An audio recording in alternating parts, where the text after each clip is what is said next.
자, 안녕하세요, 여러분들. 전기 물리학 및 치료 양승훈 교수입니다. 자, 어느덧 20강 강의에 접어들었습니다. 자, 저번 시간에 이어서 20강 강의 이제 운동단위 및 운동단위 동원 법칙, 헤네만의 사이즈 프린서플 이런 내용들에 대해서 오늘 진행하도록 하겠습니다. 자, 수업 시간에도 물론 이 부분에 대해서 다 다뤘지만 여러분들 보충, 보강 수업 차원에서 다시 한번 리뷰 하시길 바라며 일단 이번 시간에서는 운동 단위를 먼저 다뤄보도록 하겠습니다. 자, 운동 단위 모터 유닛은 우리가 하나의 운동신경 세포와 그로부터 비롯된 축삭이 지배하는 모든 근육 섬유, 이것을 우리가 모터 유닛이다 라고 얘기를 했었습니다. 자, 그래서 밑에 그림을 보시면 알겠지만 오른쪽 보게 되면 이게 하나의 운동신경 세포가 밑에 여러 개의 근육 섬유들, 즉 근육 섬유가 근육에서는 세포라고 했죠. 머슬셀 이코르 머슬 파이버라고 했는데, 어쨌든 여러 개의 머슬 파이버들을 지배하고 있는 그런 좀 간단하면서도 이해가 쉬운 그림을 오른쪽에 나타내고 있는데, 사실 이 운동신경 세포는 알파 모터 뉴론 아니면 감마 모터 뉴론이죠. 척수의 여기 앞불 세포에서 시작돼서 쭉 이렇게 말초의 근육 지배 영역까지 이렇게 내려오게 되죠. 엑손 터미널이. 자, 그래서 이 하나의 운동신경 세포가 하나의 근육만 지배하는 게 아니라 여러 개를 지배할 수 있다는 것이죠. 그래서 여러 개를 지배하는 것을 우리가 운동 단위가 크다 이렇게 얘기를 하죠. 자, 그런데 여러 개의 머슬 파이버들을 지배할수록 신경 지배비는 낮다 이렇게 얘기를 했었어요. 그래서 신경 지배비가 낮다라는 것은 정교한 움직임을 할 수가 없다, 뭐 이런 얘기를 설명을 했었어요. 그래서 안구라든지 혀, 손끝 이런 데는 신경 지배비가 높다. 신경 지배비가 높다라는 것은 정교한 운동을 할 수가 있다. 자, 그런데 이렇게 그 등이라든지 대퇴사두근이라든지 큰 근육에 가 있는 운동 단위들은 운동 단위 세포 크기가 크지만 그래서 큰 힘을 내긴 하지만 신경 지배비는 낮다 이렇게 얘기를 한다고 했었죠. 그래서 정교한 섬세한 지배를 할 수는 없다, 뭐 이런 얘기를 했었어요. 자, 그래서 이러한 운동 단위 같은데 유형에는 세 가지 유형이 있다. 그래서 모터 유닛 타입에는 FF 타입이 있고 FR 타입이 있고 S 타입이 있다 이렇게 얘기를 했었어요. 자, 그래서 FF 타입을 우리가 Fast Twitch Fatigable, 두 번째 FR을 Fast Twitch Resistant의 약자라고 했었어요. 그 다음에 S는 S 또는 SO라고 쓴다고 했죠. Slow Twitch Oxidative. 그래서 여기 밑에다 써놓긴 했었어요. 여기 밑에 여기 써있죠. 자, 그래서 FF 타입은 타입 2B 머슬을 지배를 하고 FR 타입은 2A형의 근육을 많이 지배를 하고, S 또는 SO 타입은 일형의 근육 타입을 지배한다. 근데 이 일형이 뭐라고 했어요? 주로 레드 머슬이면서 여기 보면 마우스를 보세요. 토닉 머슬을 우리가 일형 근육, 토닉 머슬에 보면 일형 근육이 많죠. 그 다음에 타입 2B 형태의 근육은 주로 위상근, 팔다리에 순간 빠른 동작과 큰 힘을 내는 근육들을 위상근이라고 하는데, 이런 데 많이 포집돼 있죠. 여기 포진돼 있죠. 포집이 아니고 포진. 네, 죄송합니다. 포진돼 있습니다. 자, 근데 이 가운데의 FR 타입은 중간 형태니까 이게 이제 잘 시험에 나오진 않아요. 왜냐하면 이 오른쪽에 S 또는 SO 타입과 왼쪽에 FF 타입의 중간 형태니까 보통은 이 두 개 양 끝단에 있는 SO, FF 타입을 비교하는 그런 서로 대별되잖아요. 반대쪽에서. 그래서 이 두 개를 비교하는 형태의 문제가 대부분 나오고, 가운데의 FR 타입은 중간 형태이기 때문에 또 중간 형태이기 때문에 이것을 뭐 이런 성질을 갖고 있다라고 할 수 있지 뭐 시험에 낼 정도로 이렇게 아주 명확하게 이거다라고 이렇게 하기가 좀 애매한 부분도 있고 논란의 여지가 있기 때문에 이거는 잘 시험에 잘 안 나옵니다. 자, 그래서 이렇게 이제 참고 형태로만 이렇게 보시고 주로 우리는 포커싱을 FF 타입과 SO 타입 중심으로 모터 유닛 중심으로 이렇게 서로 대별되게 이렇게 구분하면서 공부하는 것이 필요하다.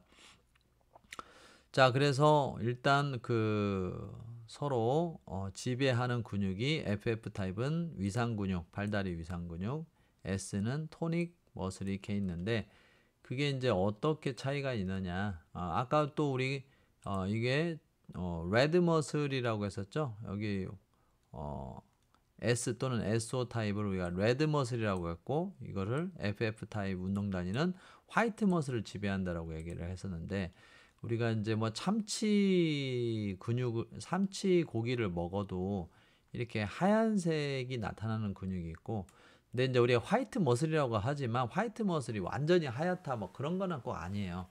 혈관이 적기 때문에 이렇게 적근 우리가 레드 머슬이죠. 적근에 비해서 덜 빨간 거지 완전히 그렇게 막 하얗다 그렇게 보기는 어려워요. 그래서 좀 이렇게 구분을 하기 위해서 저도 이렇게 좀 확연히 명확하게 구분되는 사진을 이렇게 갖고 오긴 했지만 조금 이렇게까지 뭐 완전히 하얗고 막 그렇다고 보기는 좀 어렵다.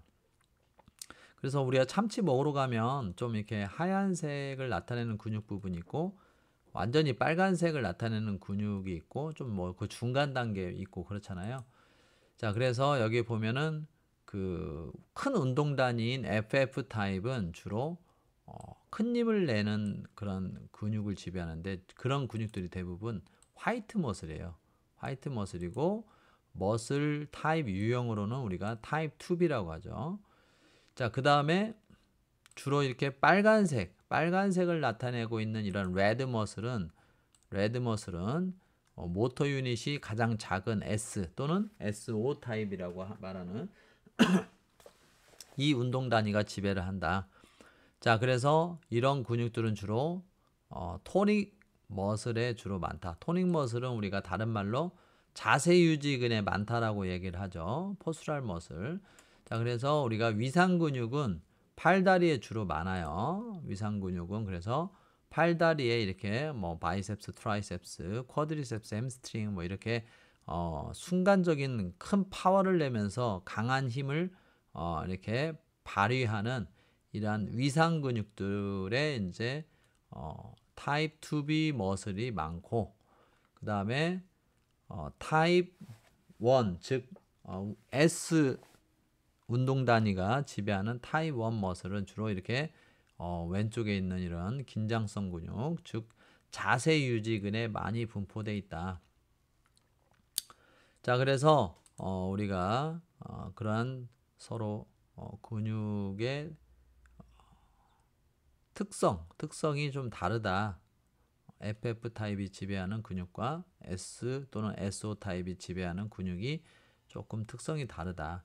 자, 그 다음에 이제 근 파워 작동시키는 데 드는 힘, 근 파워는 이게 이제 FF 타입은 힘이 많이 들어가야 이게 이제 작동이 된다. 이 운동 단위가. 근데 S 타입은 조금만 들어도 이렇게 힘을 조금만 들여도 이 운동 단위가 작동된다 이겁니다. 자, 그러니까 마치 여기 숫자로도 볼 수 있지만 자동차 기아로 보면은 S 타입이 1단, FR이 2단, FF 타입이 3단 이렇게 볼 수 있어요. 그러니까 우리가 기아 3단부터 이렇게 작동시키기에는 어렵잖아요. 힘이 많이 들어가잖아요.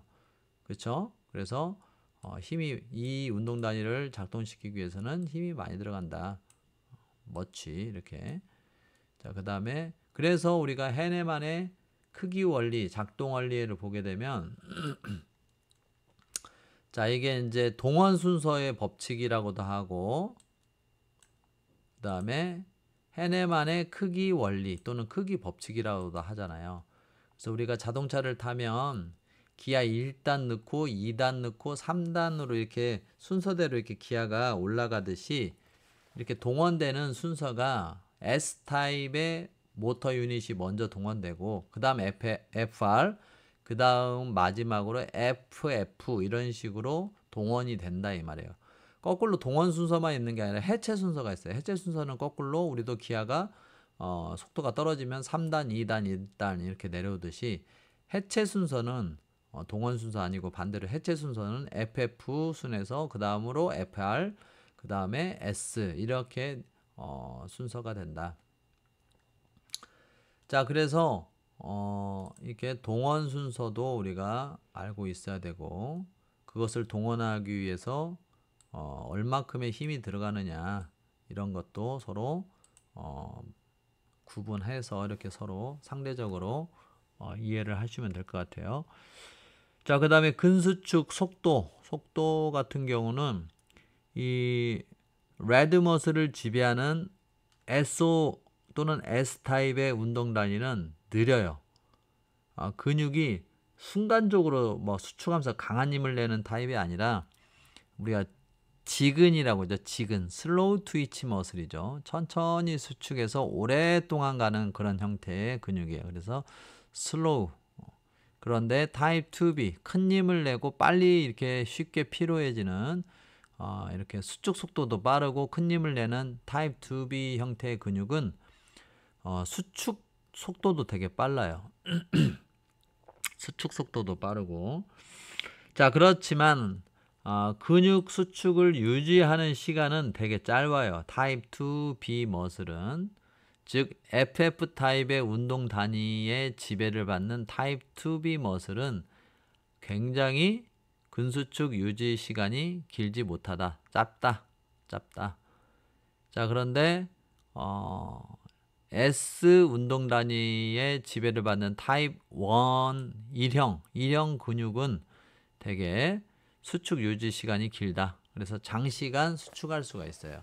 자, 이것은 그 밑에 항목에 나와 있는 이 피로내성으로 보게 되면 피로내성이 굉장히 S 운동 단위가 지배하는 1형 운동 근육의 유형은 되게 피로내성이 좋다 이 말이에요. 피로내성이 좋다. 피로내성이 하이라는 것은 높다라는 말. 그러니까 피로내성이 높다라는 것은 오래 견딜 수 있다라는 거죠. 반면에 FF 운동 단위가 지배하는 타입 2B 머슬은 피로내성, 피로 저항도가 굉장히 로우로 돼 있죠. 낮다. 쉽게 말하면 빨리 피곤해진다 이 말이에요. 빨리 피곤한다. 자, 그래서 이러한 특성이 있는 것이 지금 보면은 이렇게 자세유지근이라고 했잖아요. 우리가 타입 1, 즉 S 운동 단위의 지배를 받는 타입 1 머슬은 이렇게 피로내성이 좋다고 했잖아요. 큰 힘은 못 내지만 근육이 천천히 수축해서 오래 간다고 했잖아요. 그러니까 우리가 이렇게 하루 종일 자세 유지, 즉 서 있는 거 이런 것들은 하루 종일 할 수 있단 말이에요. 큰 힘을 내진 않지만 오래 써먹을 수 있단 말이에요. 자, 그렇지만 이렇게 위상 근육, 팔다리에서 순간적으로 아주 빠르게 수축해서 큰 힘을 내는 이런 타입 2B 머슬은 우리가 속근이라고 하죠. 패스트 트위치 머슬, 속근. 이러한 근육들은 피로내성이 굉장히 낮기 때문에 빨리 피로해질 수 있다. 그래서 오래 쓸 수는 없다. 오래 쓰기는 어렵다. 팔다리에 있는 위상 근육들은, 페이징 머슬들은. 자, 그래서 그런 특징이 있고, 그 다음에 이제 근력 생성 크기를 보게 되면, 그렇지만 타입 2B 머슬은 되게 근력이 크다. 발생할 수 있는 근력이. 하지만 S 운동 단위가 지배하는 타입 1의 유형의 근육은 되게 근력이 낮다. 자, 그 다음에 모터 유닛 한 개당 지배하는 근섬유 수는 당연히 큰 힘을 내는 FF 운동 단위가 많겠죠. 라지라고 하는 것은 많다 이 말이죠. 스몰은 적다. S 운동 단위는 하나의 운동 단위가 지배하는 근섬유 수가 적다. 자, 동원 순서는 아까 말했잖아요. 자동차 기아 넣는 거와 같이 생각하라고. 그러니까 제일 먼저 동원되고 S가 그 다음에 FR, 그 다음에 FF 순으로 동원이 된다. 이렇게 동원되는 법칙을 우리가 헤네만의 크기 원리, 크기 법칙 이렇게 말하고 또는 동원 순서의 법칙, 리크루트먼트 오더 이렇게 얘기를 한다고 했었어요. 자, 그 다음에 모터 유닛 세포체의 크기는 당연히 이렇게 FF 타입이 크겠죠. 그 다음에 S 타입은 작겠죠. 실제 큰 힘을 내는 운동 단위가 FF죠. FF가 이렇게 보면은 세포체, 그러니까 너브셀 바디도 지금 왼쪽 끝에 있는 타입 S 운동 단위보다 훨씬 크죠. 자, 더 많은 머슬 파이버를 지배하기 위해서 모터 유닛도 더 커야 된다. 자, 그래서 유닛당 세포체의 크기까지 살펴봤어요. 자, 그래서 이 표가 상당히 중요하다라는 걸 잘 알아두시고, 자, 그래서 우리가 자세유지근 얘기도 했지만 이 자세유지근이 주로 이제 긴장성 근육으로 이루어져 있기 때문에 이 근육은 슬로우 트위치 머슬, 천천히 수축하면서 오랫동안 써먹는 근육이라고 얘기를 했었죠. 자, 그래서 이 근육들은 주로 목이라든지 척추 중앙에 있는 자세유지근, 척추 기립근, 그 다음에 다리에서 자세를 이렇게 기립 자세에서 자세를 유지하는 그런 근육들, 이런 데에 많이 포진되어 있어요. 자, 그래서 이러한 근육들은 쉽게 좀 이렇게 피로해지지는 않는다라고는 얘기를 했지만, 즉 피로 내성은 높다라고 얘기는 했지만 오랫동안 자세 유지를 하다 보니까 긴장해 있죠. 그러다 보니까 이 토닝 머슬 같은 데에서는 이렇게 트리거 포인트들이 많이 생긴다. 그래서 치료적 마사지 같은 데서 보면 이런 넥 머슬, 트라피지우스, 그 다음에 롬보이드, 그 다음에 척추 중심부의 주변부에 뭐 이런 데를 이제 주로 트리거 포인트를 많이 잡아서 치료적 마사지 인터벤션을 해야 된다. 뭐 그런 얘기를 하기도 했었죠.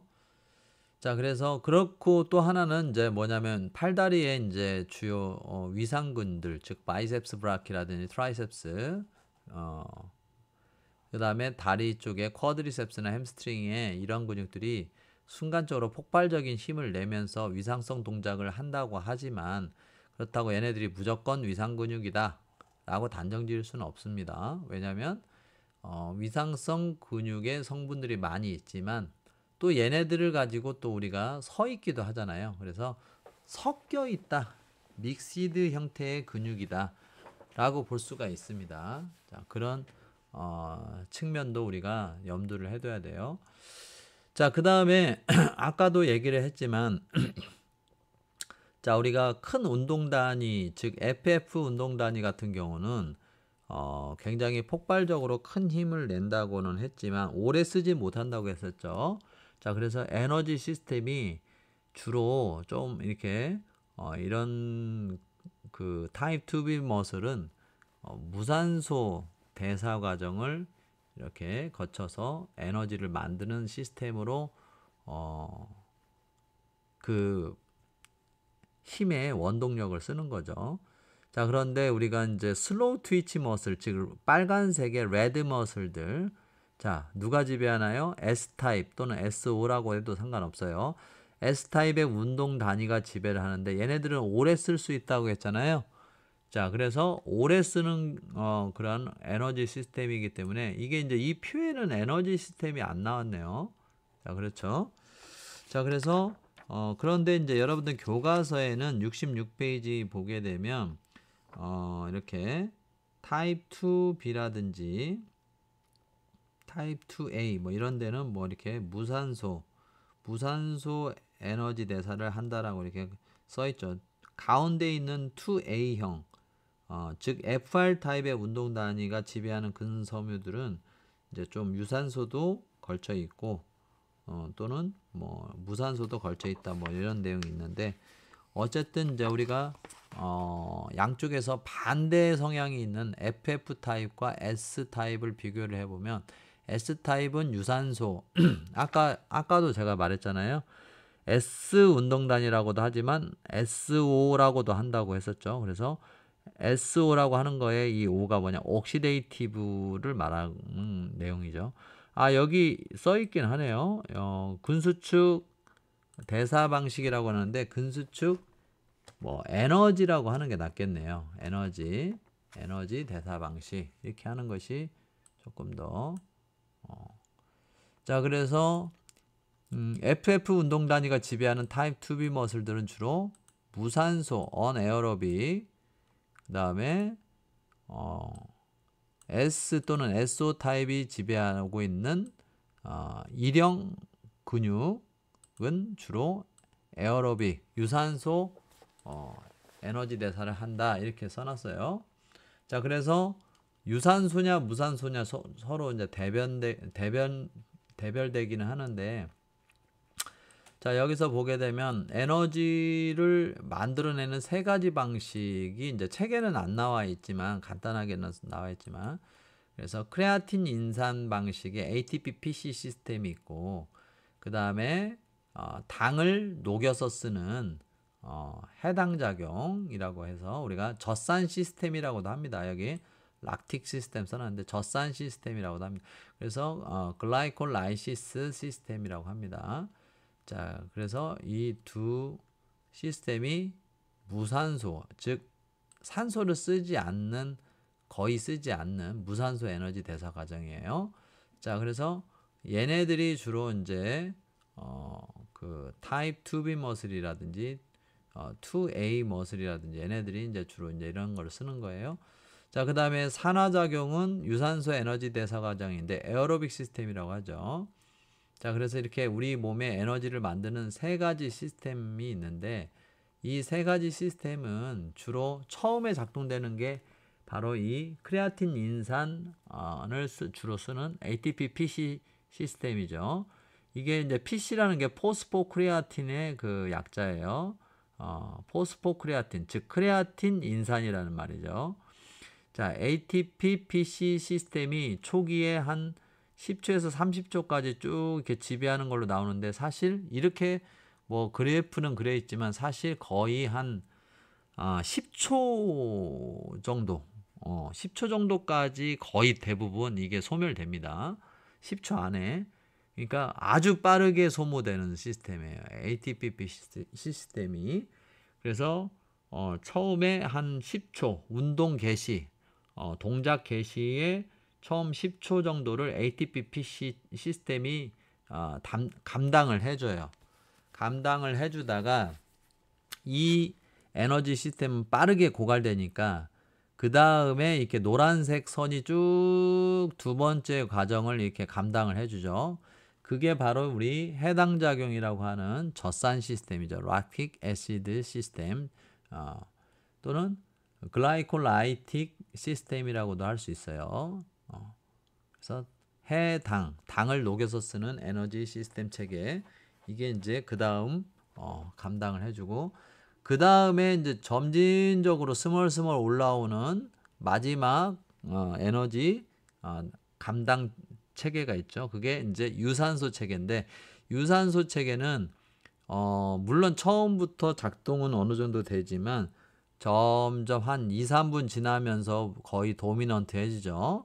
그래서 나중에는 이제 한 10분이 지난 이후로는 거의 이제 유산소가 다 모든 것들을 대체하게 되는 그런 에너지 체계가 되는 거죠. 그래서 이런 것들을 좀 이렇게 쉽게 그림으로 나타낸 거 보면 ATP-PC 체계는 이렇게 역도 이거 계속 할 수 있나요? 아주 짧은 순간에 끌어다 모아서 그 에너지를 쓰게 되겠죠. 자, ATP-PC 체계를 가장 쉽게 나타낸 거 역도 같은 거. 자, 그 다음에 이제 조금 이제 시간을 좀 그 뒤에 담당하지만, 이것도 이제 뭐 아주 오래 쓰게 되면 젖산이 많이 나오는 시스템인데 무산소 해당 작용, 이게 이제 권투를 이제 예시로 이렇게 나타냈는데, 권투도 뭐 한 12라운드, 13라운드 뭐 무승부 돼갖고 15라운드까지 가면은 어느 정도 유산소 에너지 시스템으로밖에 못 쓰죠. 그래서 권투 같은 경우도 한 4, 5라운드 지나가면 어때요? 선수들의 몸이 민첩하게 움직여지는 것 같이 보입니까? 거의 흐느적거리죠? 서로 막 기대고 서로 껴안고 막 서로 막 그냥 몸으로 뭉개잖아요. 서로가 서로를.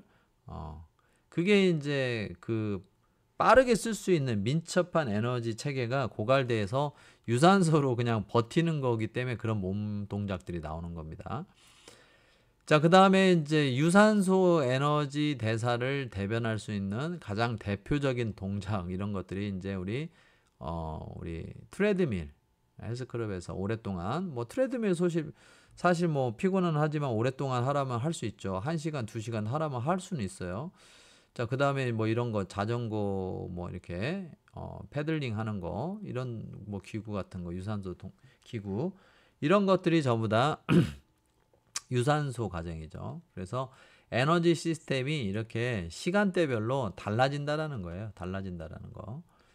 자, 그래서 우리가 이번 시간에는 운동 단위, 또 운동 단위별 그런 어떤 특성, 기능적 특성, 그 다음에 운동 단위별로 어떻게 동원되는 순서라든지 에너지 활용 특성, 뭐 이런 것들에 대해서 전체적으로 알아보는 시간을 가졌습니다.